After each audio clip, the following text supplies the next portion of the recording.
Please like the video and share your thoughts in the comments. Your feedback helps make the content better. She started hiding her phone under kitchen towels. Not because it rang too loud or the battery got hot, because my steps in the hallway made her thumb twitch and the screen vanish. I walked in with grocery bags, set 2 ribeyes on the counter, and watched her slide the phone face down and smile like a stewardess in turbulence. "Hey babe, you're early," she said, tucking hair behind her ear. "Traffic was kind," I answered, rinsing my hands. "Who were you texting? I thought your book club meets on Tuesdays." "It was Lauren. She's late on the planning thing. You know how she is." "Sure," I said, and turned the faucet off with the back of my wrist. "We still doing dinner with Mike and Jenna Friday?" She hesitated a beat. "Maybe. We'll see." "We'll see." 2 weeks ago, she nagged me to lock Friday for that same plan. Now the phone's under a towel, and we'll see. I plated the steaks, sprinkled salt, and kept my face neutral. If I'd known where it was headed, I would have bought cheaper meat and saved the bourbon for better company. We ate in a comfortable silence that wasn't comfortable. She asked about the site. My crew was replacing ductwork in a mid-rise downtown, and I gave her short answers. My words used to land. Lately they slid off her like rain on a waxed hood. "You always look tired," she offered, stabbing a carrot. "You should take a day." "I take days when things are finished." "You're too serious." "Pays the mortgage." She laughed in a way that said the mortgage bored her. That night, lying in bed, she rolled away with the phone under her pillow. I reached to turn off the lamp and found my hand paused midair. Not from jealousy. Jealousy is noise, but from a clean, hard signal in my chest. Something was sideways. I don't chase signals forever. I traced the line and flipped the switch. In the morning, I made coffee and didn't mention the phone. I set her cup on the island, placed my key ring beside it, and slid my ring off the chain I kept for work. It would go on later, after sheet metal, like always. She watched that little ritual like she was clocking a pattern she planned to disrupt. "What are you doing tonight?" I asked. "Pilates with Lauren." "Might grab a bite." "Don't wait up." "Noted." I took my keys. "I won't." She blinked at the tone. It wasn't anger. It was a memo. I stepped into a week built on small errors. Her schedule shifted in slippery ways. Pilates stretched an hour, then 2. Girls' night got quiet and evasive. She showered before she left and after she came home. When I walked through the door late from the site, I started hearing a busy signal in the kitchen, the kind where you know there's another call on the line. Friday, she canceled dinner with Mike and Jenna with half a sentence and a shrug. "He said they're swamped. Maybe next week." She said it while standing at the sink, phone face down on the windowsill. I clicked my tongue. "Funny," I said, wiping the counter. "Mike texted me a picture of a rib rub and told me to bring beer. That was 2 hours ago." She looked at the phone, then back at me. "Maybe he forgot. Whatever. I don't feel like going." "Copy," I told her, dropping the towel. "Then I'll swing by and say hi." Her eyes sharpened. "Without me. Dinner was with friends. If you're tired, rest. Don't be weird." "I'm not. I'm going." I showered. She hovered in the doorway, arms crossed, feigning casual. "Why are you so possessive lately?" "Possessive is a lazy word," I said, toweling off. "I'm direct. There's a difference. You've been checking on me." I asked about dinner plans I made. "That's not surveillance. That's manners." "Whatever," she said and left. At Mike's, Jenna opened with a smile that drooped when she saw I was alone. "Where's Emma?" "Staying in," I said. "Again." She stepped aside. Mike was by the grill, phone in hand. He locked it, tossed me a beer without eye contact, and clapped my shoulder lightly, like a man greeting a client, not a friend. That was new. We made small talk about the team, the coach, his new project selling high-end cabinets. His eyes kept sliding to his phone. It buzzed on the patio table. He flipped it over, screen face down, as if hiding the clock. "You good?" I asked. "Yeah, man. Just crazy week." "Jenna said you canceled dinner." "Oh," he forced a laugh. "Yeah, Jenna's schedule. You know how it is." "Right," I said, and took a sip. We ate. Jenna noticed my silence. "You two okay?" "We're fine," I said, polite. Mike changed the subject like he had been waiting to. On my way out, Mike walked me to the driveway. "Don't take it personally," he said, scratching his cheek, avoiding my eyes. "Sometimes Emma needs space." "That word again," I replied. "Space? From what?" He opened his mouth, closed it, and looked toward the house. Anyway, say hi to her. Sure, I said. I will. Driving home, I didn't stew. I treat problems like duct leaks. You don't curse the air. You find the gap and seal it. At the house, I moved my toolbox from the garage to the mudroom. Plenty of room there, bright, organized mine. I pulled a spare phone from the drawer, a simple one I used for subcontractors. I laid it beside the toolboxes and labeled a folder vendors. It wasn't for her. It was for me, to route life through lines I controlled.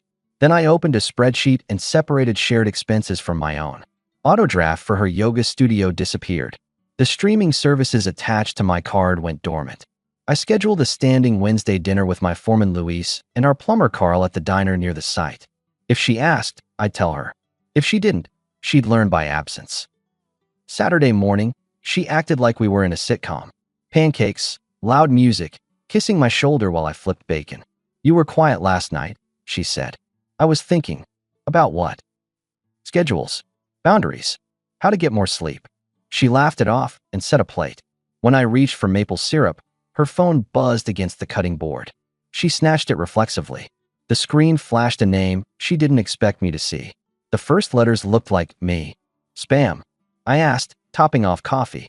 She slid the phone into her jeans. Probably. Want to go for a hike later? No. I'm reorganizing the garage. She pouted lightly. You love hiking. I did, I said. Lately I like order. She rested her chin in her hand. You're distant. You're observant, I returned. I like that. After breakfast, she came to the garage doorway, barefoot, fake messy bun, holding iced tea like we were in a commercial. I've been prickly, she offered. Work's been weird. I should have told you. That would have been helpful. I'm telling you now. She stepped closer. I miss us. Let's do movie night tonight. My pick, then yours. First softening. The small olive branch after my quiet budget split and schedule changes. I accepted it the way I accept an umbrella. Useful if there's weather, not a treaty. Movie night works, I said. I'm on the early shift Monday. Lights out by 10. Of course. Her face brightened, and she pressed a kiss to my jaw in a way she hadn't for a while. The scent was new. Not terrible. New. We watched a comedy. She curled under my arm like college days and made small sighs, touching my chest when a joke landed. She laughed too hard. Her eyes kept flicking to the blank TV black when it went quiet between scenes, checking herself.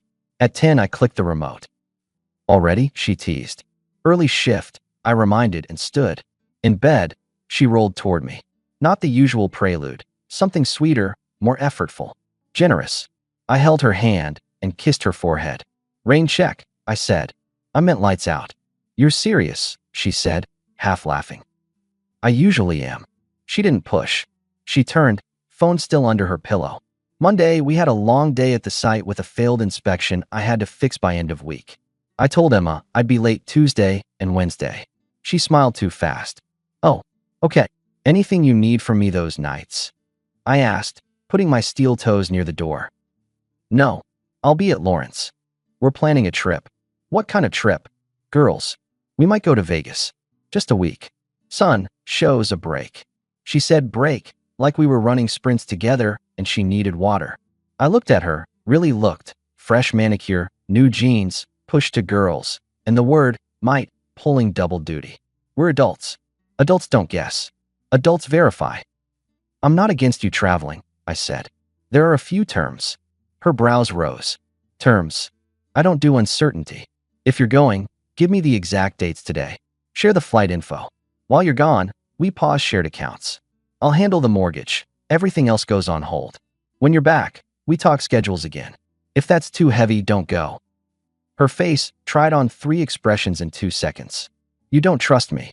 I don't like vague, I replied. Those are the terms. That's controlling. No, that's order. Choose. She crossed her arms, then softened her voice. You're right. I can send you the info tonight. I'm sorry I sprung it. There it was, seconds softening on the horizon. But we weren't there yet. Not until after my next move.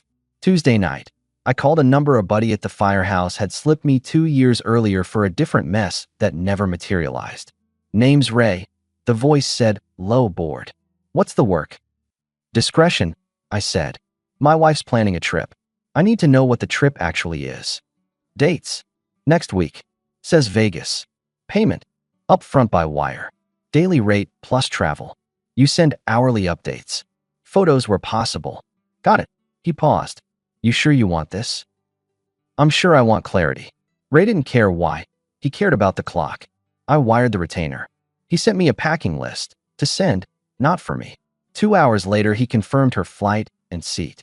She'd booked it 3 days earlier. Funny how Might had a boarding pass.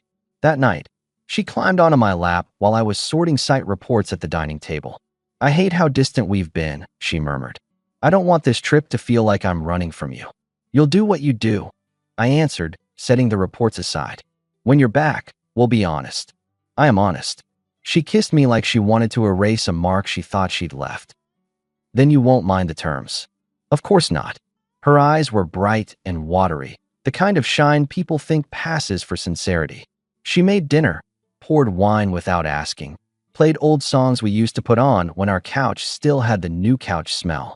She was friendly, warm, almost tender. Illusion of change, round one complete. I appreciated the effort and slept on my side of the bed, rested, ready. At work Wednesday, Luis looked at me over the duct schematic. You got that face. What face? The one you get when a valve is stuck and you already know the fix. I grinned. Something like that. You want to grab the diner? Already booked us, I said. You and Carl. 8. He whistled. Planning man. I'm learning. Between schedules, Ray texted me a photo of her boarding pass. He never used words he didn't need. Gate C11. Bright carry-on. Alone. Then at takeoff. Well up. I forwarded nothing. I kept receipts. At lunch I called a family attorney I'd met on a job. I need to understand my options, I said. Is there a precipitating event? He asked. Not one I can prove yet, but one I can soon. We can file preliminaries quietly, he said. Gather documentation. When you're ready, we move. Do it. He sent me a secure folder. I opened a new file in my office labeled Assets. It wasn't an act of rage. It was housekeeping. She came home before the trip bright and performative. She made my favorite dinner, laughed at my dry jokes, asked about Luis and Carl by name like she'd been thinking about them all day. She put her phone on the counter, face up, and left it there like a staging prop. The notifications were muted. The screen barely winked. You're sweet this week, I observed, loading the dishwasher. I've been off, she said, brushing my shoulder. I want us back. Us is 2 people. Takes 2. I know. She rested her forehead briefly on my back and held it there. I booked the flight. I sent you everything. You did, I said, and closed the dishwasher with my hip. Thanks. Are you upset I'm going? I'm evaluating, I said. That's different. She watched me, trying to read a panel with the labels removed. I didn't give her a manual. When the day came, I drove her to the airport. She wore travel clothes that looked like they weren't for travel. I placed her suitcase on the curb, handed her a coffee, and hugged her like a husband hugging his wife for a normal week-long girls' trip. She did the extra squeeze that says, "We're good, right?" I gave it back, because politeness costs nothing when the ledger is already open. You'll text when you land, I told her. Of course. Have fun. Miss me, she said, a playful command she hadn't used in months. Always, I said neutral. I watched her walk inside and get swallowed by the sliding doors. Then I turned the truck, adjusted the mirror, and headed to the site. An hour into a roof unit fight, my phone buzzed. Ray. She met a man at B18. Baseball cap, gray hoodie.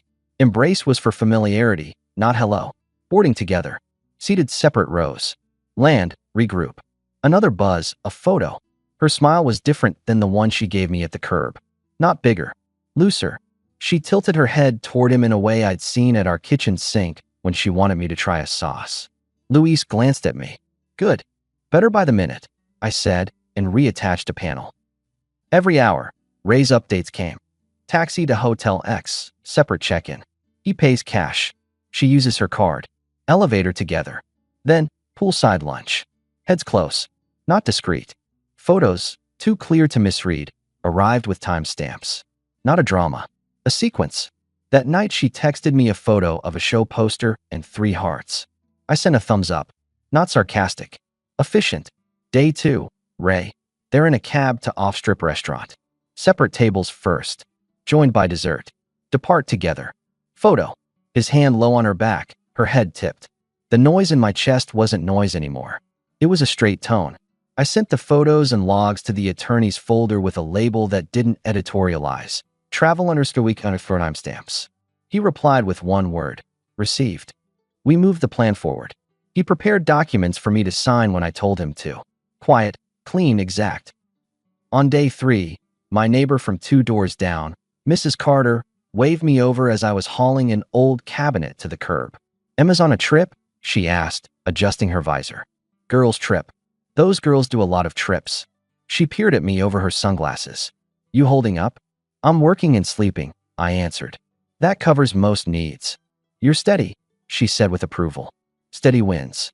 Always has, I said, and carried the cabinet to the street. Ray's update. He's at the spa desk with her. They book a couples thing. She signs his name as M. He attached a photo of the page corner. I read the first letter of my buddy's name, and my mouth tasted metallic. Am I surprised? No. Did I like it? Also no. But liking is for desserts. I deal in facts. That night, I met Luis and Carl at the diner. We ordered burgers we each always pretend we won't order. Carl, who speaks in short sentences like a man who hates wasted air, lifted his chin at my phone. Bad. Useful. You gonna yell? Luis asked. No. I'm going to build a plan and walk through it.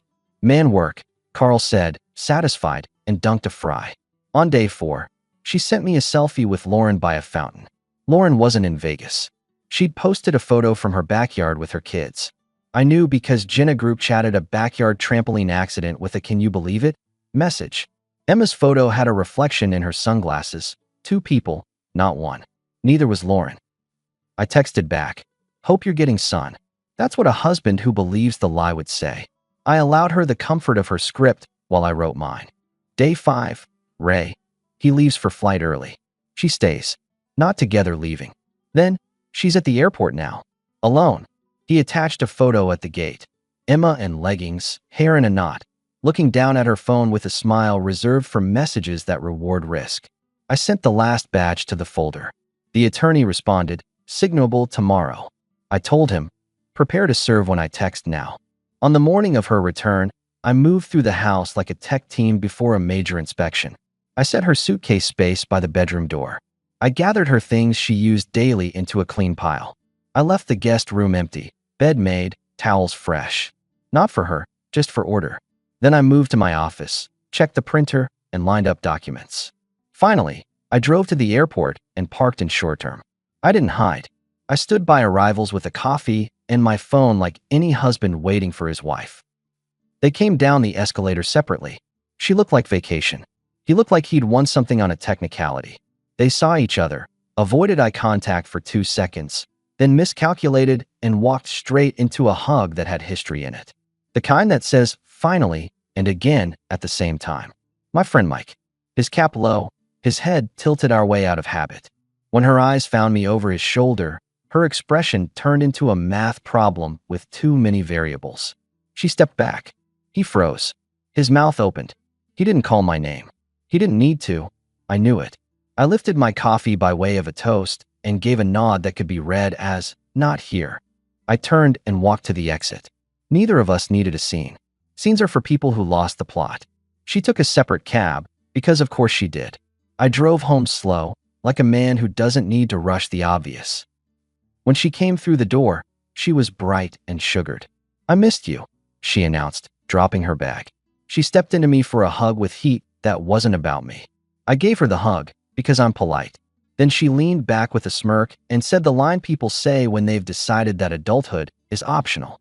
What was in Vegas stays in Vegas, she teased, eyebrows up. Uh-huh, I said, like a man who hears a joke that explains the teller. You mean what was with Mike? Don't worry, my attorney already knows. Her face did a trick I've only seen once before, when a pipe bursts behind a wall and the paint blisters fast. Panic doesn't look like a scream. It looks like silence trying to act like a laugh. She tried that. You're being dramatic, she said weakly. What are you talking about? I took my phone from my pocket and scrolled through the clean timeline Ray had sent. I tapped photos, the embrace at the gate, the hotel check-in, the poolside closeness, the spa desk with the letter M. I held it out to her, and watched the film of the week unspool in her eyes. This is nothing, she tried. He's a friend. We were just together, I finished for her, without telling me. In the city you chose because it sells amnesia. With a man I brought into our house for the last 8 years. That's not nothing. That's everything. She shook her head too fast. You've been distant. You worked late. I needed terms. I cut in calm. We talked about those. You accepted them. You chose something else. She reached for my wrist. I didn't pull away. I set my hand on the island instead. Please, she whispered. It was stupid. It won't happen again. I made a mistake. We're strong. We can fix it. I studied her like I study an invoice, line by line. You lied because it paid in attention. You hid because it felt exciting.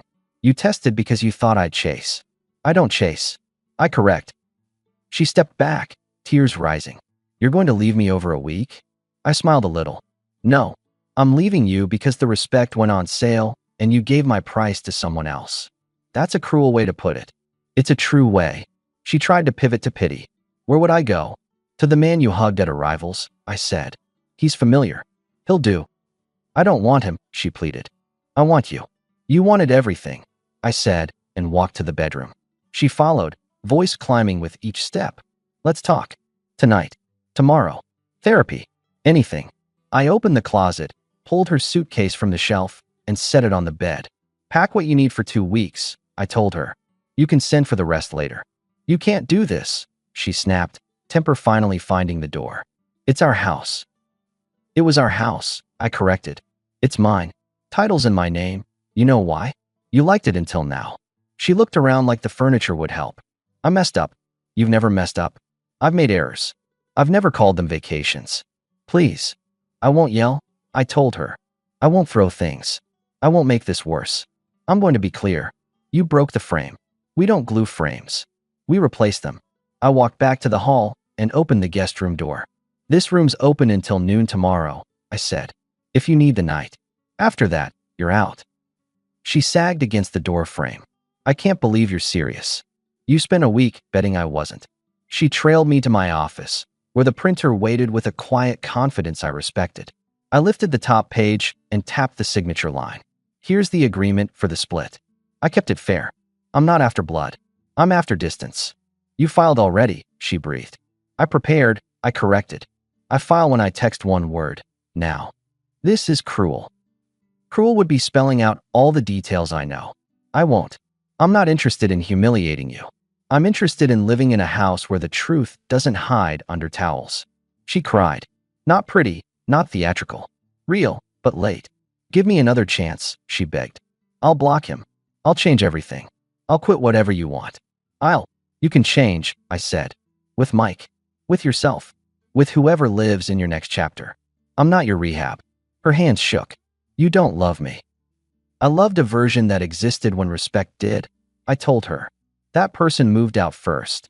She tried one last tactic. Talk to Mike. He'll tell you nothing happened. He can save it for his mirror, I said. Pack. Jenna will hate me, she blurted, reaching for any lever.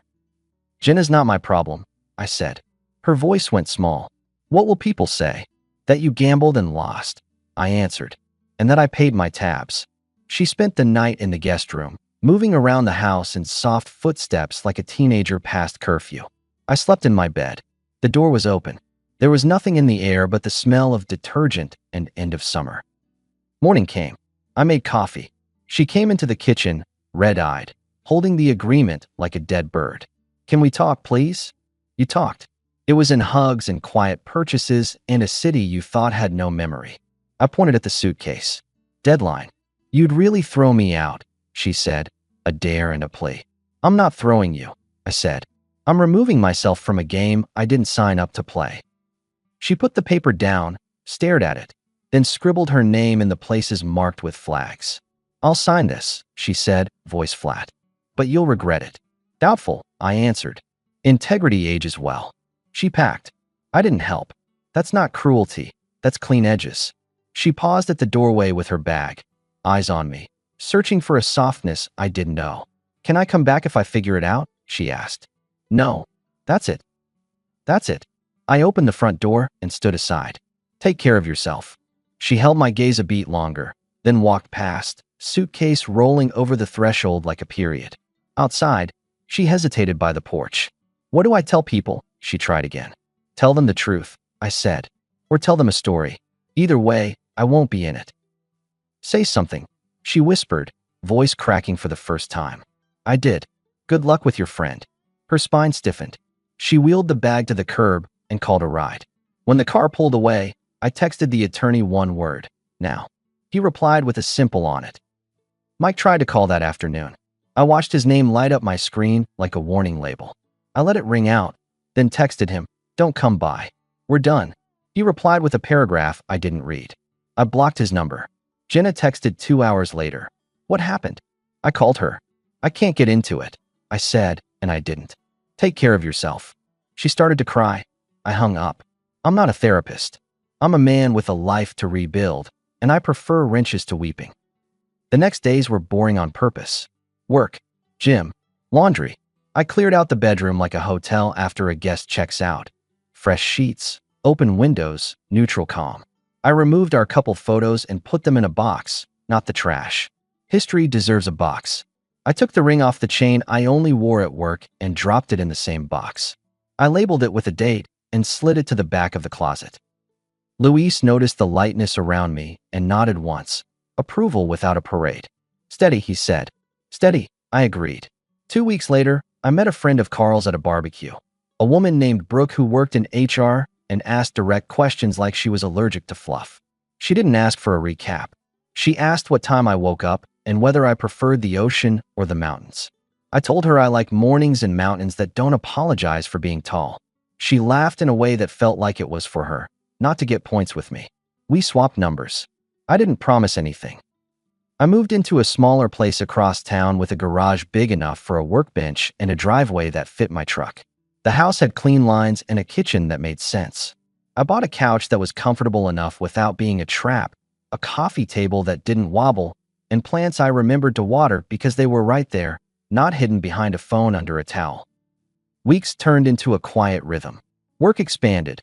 Luis and I picked up a contract with a school district and brought on 2 additional guys. Money stayed simple because I kept it that way. On Saturdays, I rode out to the hills and climbed trails, then swung by the range with Carl, who says 2 sentences per hour and spends the rest on aim. On Sundays, I saw Brooke. Not every Sunday. Enough. I heard through the small-town pipeline that Emma moved in with a friend, not the friend with a capital M, because that friend's life crashed under pressure. Consequences are like winter. They show up eventually. I didn't gloat. I didn't post. I paid my bills, trimmed the hedges, and learned how to make a decent omelet for one.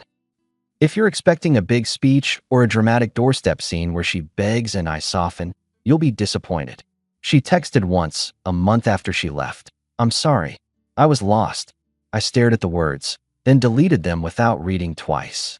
If a pipeline leaks, you don't put the same cracked joint back into the system and hope the water forgets. Brooke met my crew and didn't try to charm anyone. She asked Carl about his daughter's college applications and remembered Luis's kids' soccer schedule. She smiled at Mrs. Carter when we saw her on the street and offered to carry groceries to her door. It all felt like someone who likes being exactly where she is, not someone scanning the horizon for a better table. I didn't tell Brooke the whole story. She'll get it in doses, if she earns them and if I feel like talking. I'm not performing. I'm living. Sometimes people ask if I miss Emma. Missing is the wrong frame. I miss how we cooked together the first year. I miss Saturdays with the windows open and music low. I don't miss a life where I have to solve puzzles I didn't make. If you want advice, here it is. Don't argue on the level of feelings when the facts are already enough. Don't compete with a mirage. Don't chase explanations. If someone chooses fog, let them own the weather. Take your time. Separate your accounts. Build. When the moment comes, make your move in daylight and refuse the performance. My last words to her on the porch weren't cruel. They were simple. That's how I like my life now. Simple. Worth my time. She wanted attention. I wanted respect. Only one of us got what we came for.